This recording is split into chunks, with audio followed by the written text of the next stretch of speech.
পিনাকির ভারতে যাওয়ার একটি ভিডিও আমরা দেখেছি, ভাইরাল হয়েছে। তিনি ভারত থেকে কেমন করে ফ্রান্সে গেলেন, এটি যেমন আমি আপনার কাছে জানতে চাই, তেমনি আরেকটা আপনার বিরুদ্ধে অভিযোগ আছে, আপনি পিনাকি ভট্টাচার্যের সঙ্গে আপনার কিছু অন্তরঙ্গ মুহূর্তের ছবি আপনি পাবলিক করেছেন। এটি ন্যায়সঙ্গত কি হলো? আচ্ছা, একটা করে বলছি যে ভেরি রিসেন্টলি যে ভিডিওটা বের হয়েছে, যেখানে আমরা দেখলাম এবি পার্টির মঞ্জু এবং ছোটন, এরা দুইজন আপনার পিনাকিকে বের হতে হেল্প করেছে, এবং পিনাকি সবসময় বলে এসছে আমাকে জামাত শিবির বের করেছে। এটা স্পষ্টত মিথ্যা কথা। এবং ধরেন আপনি বলছেন নিরাপত্তার জন্য আপনারা নাম প্রকাশ করেন নাই, ঘটনা এগেন আপনার আওয়ামী লীগ গভর্নমেন্টে চলে গেছে, তো এখন 9 মাস হয়ে গেছে, তো এর মধ্যে বলার তো আপনার সুযোগ ছিল, আপনি বলেন নাই কেন? এটার কারণটাই হচ্ছে আপনি ইচ্ছাকৃতভাবে বিষয়টা গোপন করতে চেয়েছেন। আমি পিনাকির সঙ্গে যতদূর আমার সম্পর্ক আছে, ভিডিওটা আমি অনেক আগেই দেখেছি, আমি জানি উনি, এটা ওনার বক্তব্য, আমার কাছে তো আর এই নাই যে আসলে এটা কতখানি সত্য কতখানি মিথ্যা। উনি যতদূর বলেছেন, বাংলাদেশ থেকে উনি ভারতে গিয়েছেন, এদের মাধ্যমে এরা সাহায্য করছিল তাকে, এবং ধরেন ল্যান্ডপোর্টের ইলেকট্রিসিটি বন্ধ করে। তো তখন আমার প্রথম প্রশ্ন হচ্ছে, ল্যান্ডপোর্টের ইলেকট্রিসিটি যদি বন্ধ করতে হয়, তাহলে এপাশ থেকে বাংলাদেশের গোয়েন্দা সংস্থা জানে, ওপাশ থেকে ইন্ডিয়ার গোয়েন্দা সংস্থা জানে। যে মানুষটার পাসপোর্টে রেড ফ্ল্যাগ আছে বলে দাবি করা হচ্ছে, তো তাকে এরকম সে একদিনের জন্য ভিসা দেয় ভারতে ঢোকার জন্য। হ্যাঁ, সেখানে ভারতে উনি ঢুকছেন। এবং আরেকটা যেটা তথ্য আমি আপনাকে জানাই, সেটা হচ্ছে পিনাকি ভট্টাচার্যর একজন কাজিনের হাজবেন্ড, যিনি 4 স্টার জেনারেল ইন্ডিয়ান আর্মিতে আছেন এবং কর্তব্যরত, যে সময়কার ঘটনা, সেই সময় ইন্ডিয়ান আর্মির একজন জেনারেল, ওনার একজন খুব কাছের মানুষ। এবং যে উনি এই ঘটনার আগে আপনার 2018-তে তো উনি বের হলেন, তার আগে উনি নিয়মিত যখন কলকাতা যেতেন, এবং কলকাতায় ওর একটা বিশাল বন্ধুদের গ্রুপ আছে, সেখানে তাদের বিভিন্ন রকম ছিল, নিয়মিত মিটিং হতো। এবং এই 4 স্টার জেনারেলের সঙ্গেও তার ফোর্ট উইলিয়ামে বেশ কিছু ছবি ছিল, যে ছবিগুলো উনি হাইড করে ফেলেন পরবর্তীতে। ইন্ডিয়ান একজন জেনারেলের সাথে সরাসরি যোগাযোগ।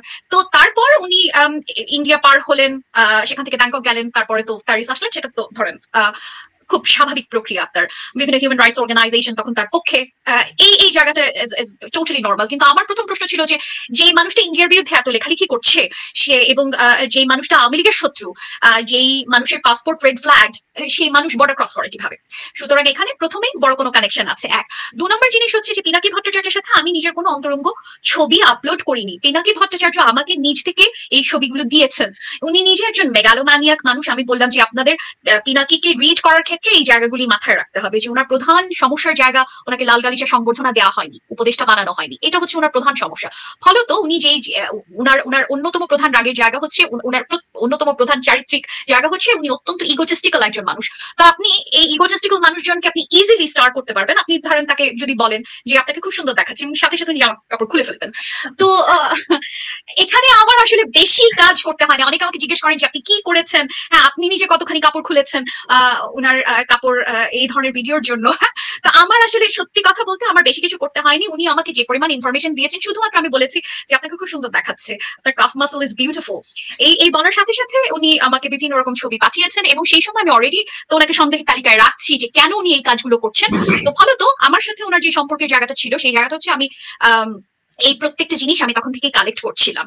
আর আপনাকে আমি আরেকটা বললাম, এইটা ব্যক্তিগত জায়গা, অফকোর্স যেহেতু ব্যক্তিগত প্রসঙ্গ এসছে, আমি বিবাহিত মানুষজনের সঙ্গে সম্পর্ক করি না, করবো না, এটা নাদিয়া আপনি শেষ হয়ে যাবে সময়। আমি একটু আমার সাবেক সহযোদ্ধাকে উদ্ধার করবো এখন, মানে তাকে যে খাতে পড়েছে।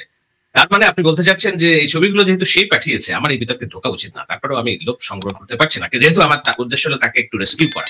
সেটা হলো আসলে তাহলে 3 ইঞ্চির যে হিসাবটা, এটা মানে আপনি এটা একটা কথার কথা, মানে যেহেতু আপনারা সরাসরি উনি মাস্টারবেট করতে করতে আমাকে ছবি তুলে পাঠাচ্ছেন। এখন এখানে আবার তো আমি তো ওনাকে মাস্টারবেট করতে করতে ছবি তুলে পাঠাই না, তাই না?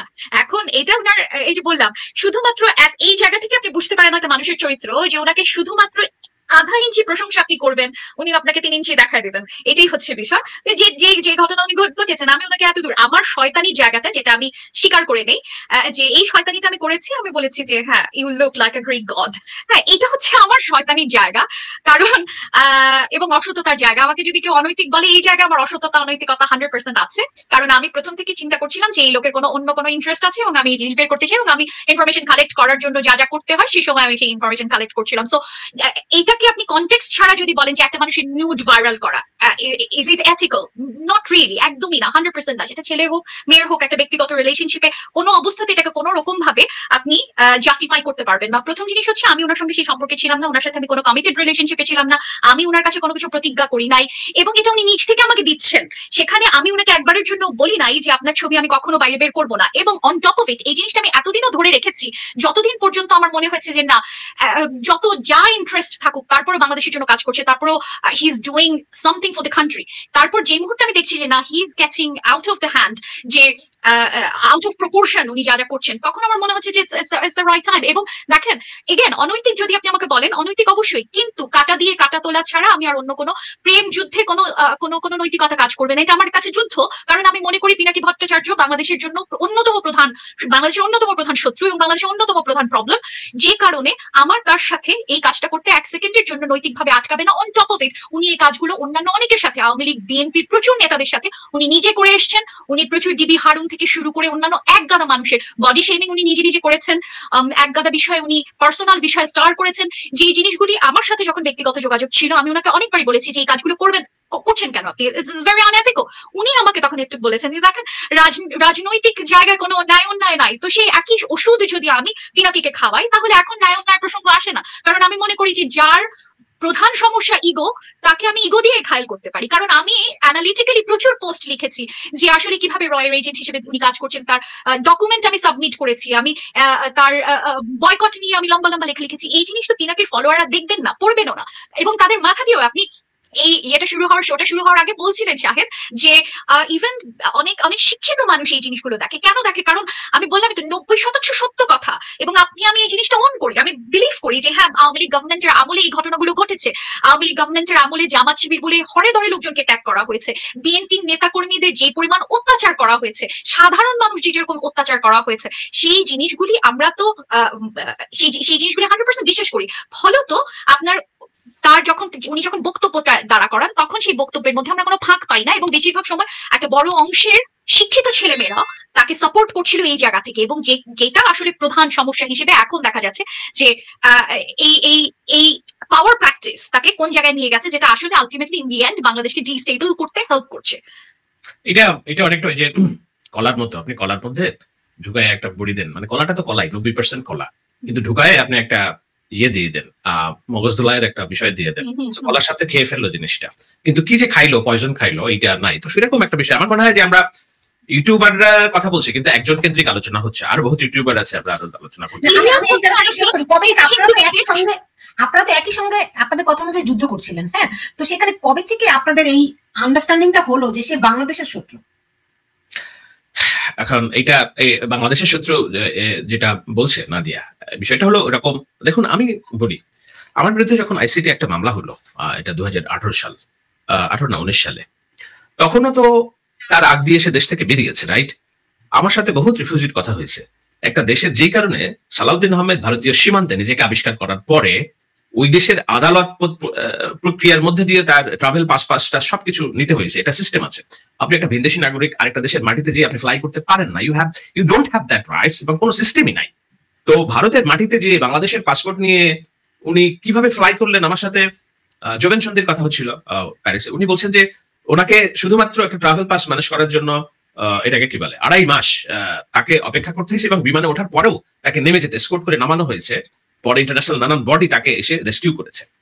তো যেই মানুষটার মানে এরকম, আমরা জানি না এই কাহিনী কি, উনি কতদিন এই ট্রাভেল যাযাবার ভূমিকায় ছিলেন আমরা জানি না, কিন্তু যেটা জানি উনি ইন্ডিয়া থেকে গেছেন এসে। তো কোন রকম ভারতের এজেন্সির সংশ্লিষ্টতা ছাড়া, ভারত সরকারের সংশ্লিষ্টতা ছাড়া এটা করা সম্ভব না, এবং সেই জায়গাটা হয়েছে। এবং আমার বিরুদ্ধে যখন মামলা হলো আইসিটি অ্যাক্টে, মুশতাক সহ যখন 11 জনের বিরুদ্ধে মামলা হলো, মুশতাক তো মারা গেল, তাই না? তো সেই জায়গায় হ্যাঁ খুন করা হয়েছে, খুন করা হয়েছে তাকে। আমিও যদি দেশে থাকতাম, আমাকে কারাগারে নিয়ে খুন করা হতো, হয়তো এইভাবে মেরে ফেলা হয়তো। তখনও পর্যন্ত তো তারা ধরাছোঁয়ার বাইরে, তাদের নামে কোনো মামলা টামলা কিছু নাই, তাই না? তারা এই গভর্নমেন্টের, আওয়ামী লীগ গভর্নমেন্টের সাথে ছিল। পরে যখন এই মামলার চূড়ান্ত চার্জশিটে যখন লেখালেখি হলো অনেক জায়গা থেকে যে এরা অনেকে করছে, প্রথম আলো এই কালের কণ্ঠ লেগে গেল তার বিরুদ্ধে, পরে হয়তো তার নাম ঢুকানো হয়েছে।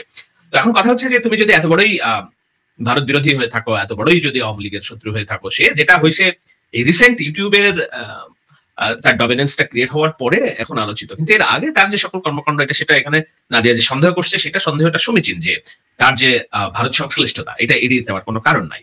আরেকটা জিনিস আমি সহজ ভাষায় দেখি, আমি নাদিয়ার মতো অত ব্যাখ্যা করবো না। দেখুন, বাংলাদেশে যদি একটি রাইটিস্ট গভর্নমেন্ট কিংবা রাইটিস্টদের খপ্পরে এই রাষ্ট্র চলে যায়, এটা পলিটিক্যাল উইপন কার জন্য সবচেয়ে স্ট্রং? এটা কি ইন্ডিয়ার জন্য উইক উইপন না স্ট্রং উইপন যে বাংলাদেশে একটা রাইটিস্ট গোষ্ঠীর খপ্পরে বাংলাদেশের ক্ষমতা? আপনি যদি বলেন এটা ইন্ডিয়ার জন্য দুর্বল অস্ত্র, তাহলে আমার কিছু বলার নাই। কিন্তু আমি মনে করি এটা ভারতের জন্য সবচেয়ে বড় অস্ত্র, যে ওকে ইন্টারন্যাশনাল কমিউনিটি, তোমরা তো আমাকে পাত্তা দিচ্ছ না, বাংলাদেশে দেখো এখানে কি হচ্ছে, উগ্রপন্থা এখানে দেখো কি হচ্ছে। সো যুক্তরাষ্ট্র ইসরায়েল আক্রমণ করেছে কোন অজুহাতে? যে আমার রাষ্ট্রীয় নিরাপত্তার জন্য হুমকি। দুঃখিত, মানে ইসরায়েল কেন আক্রমণ করেছে এবং যুক্তরাষ্ট্র কেন বৈধতা উৎপাদন করছে? আমার রাষ্ট্রের নিরাপত্তার জন্য হুমকি। যখন একটা পাওয়ারফুল স্টেট কোন একটা থার্ড স্টেটকে বলে যে এই আমার রাষ্ট্রের নিরাপত্তার জন্য হুমকি, সেখানে ইন্টারন্যাশনাল কনভেনশন ফেইল করে। যখন সেই কজ দেখায় যে আমার রাষ্ট্রের জন্য হুমকি, এই হুমকি মোকাবেলায় আমার যা ইচ্ছা করার অধিকার আমার রাষ্ট্র হিসেবে আছে। তো বাংলাদেশ যখন একটা রাষ্ট্র, এখানে রাইটিস্টদের উত্থান হবে, রাষ্ট্র বেদখল চলে যাবে উগ্রপন্থীদের, এটা তো ইন্ডিয়ার জন্য জায়েজ হয়ে গেল, বাংলাদেশকে দখলে নেওয়া, বাংলাদেশকে সৈন্য পাঠানো, যে আমার রাষ্ট্রের নিরাপত্তার জন্য হুমকি। সেই কাজটা করতে যে সহযোগিতা করছে, তাকে আপনি বাংলাদেশের বন্ধু কেমনে বলবেন? সেটা আমার হিসাবের মধ্যে আসে না। এবং এখানে যদি ভারতের রিস্টাবলিশমেন্ট এস্টাবলিশড হয়, তার পরোক্ষ সুবিধাভোগী কি বিএনপি হবে, জামাত ইসলামী হবে না আওয়ামী লীগ হবে? এটা তো সহজ হিসাব।